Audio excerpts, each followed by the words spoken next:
La peregrinazio delle spoglie di Papa Pio X, antico patriarca di Venezia Giuseppe Melchiorre Sarto, vivrà domani uno dei momenti liturgici culminanti della sua presenza a Venezia.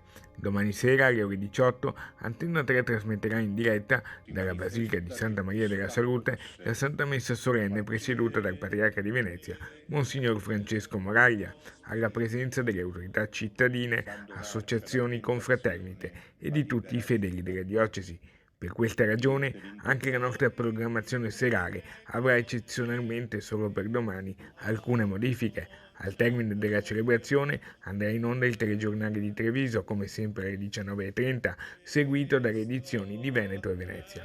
Questa mattina intanto il patriarca Francesco ha presieduto l'Eucaristia concelebrata da Monsignor Giuliano Brugnotto, vescovo di Vicenza, insieme al presbiterio diocesano e alla comunità diaconale.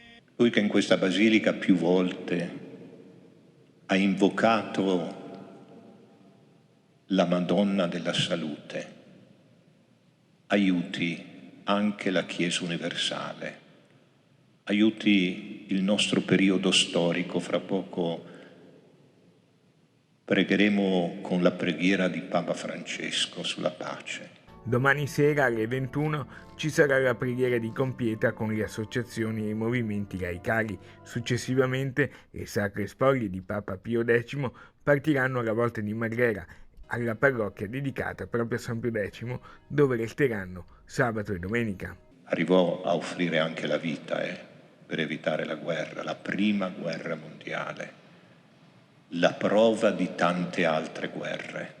Preghiamo San Pio X che ci aiuti anche a essere capaci di pregare con cuore puro per ottenere il dono grande della pace